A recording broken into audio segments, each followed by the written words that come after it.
aquel tiempo Jesús llevó a Pedro, a Juan y a Santiago a lo alto de una montaña para rezar.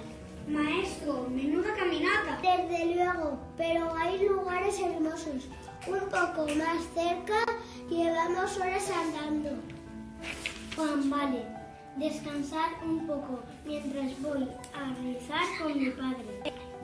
Jesús oraba y el aspecto de su rostro cambió. Sus vestidos brillaban de lo blancos que eran. Maestro, ha tenido una buena idea. Creo que me echaré una siestecita. Lo mismo, Santiago. No quiero ni pensar en la bajada. No entiendo cómo el maestro tiene fuerzas para rezar ahora. De repente, dos hombres hablaban con Jesús.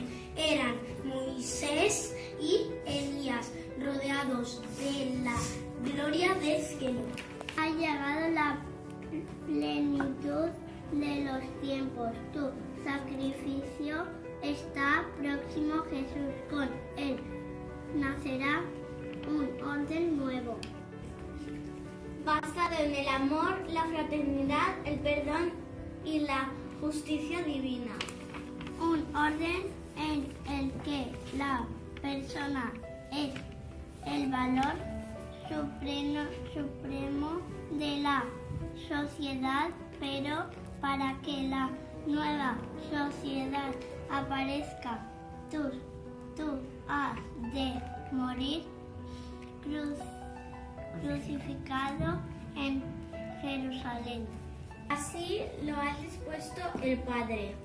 No es un mensaje grato de escuchar aún así, que se haga la voluntad del Padre.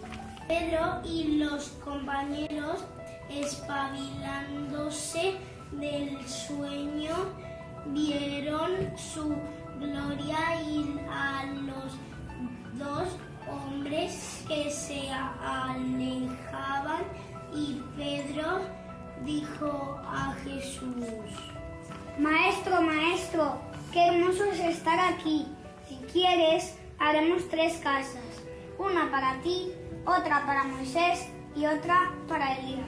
María estaba hablando cuando una nube los envolvió.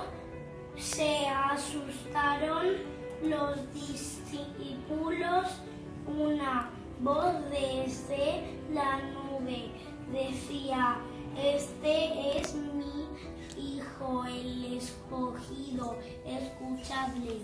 Vamos para abajo, los demás nos están esperando. Los discípulos guardaron silencio y por el momento no contaron a nadie nada de lo que habían visto.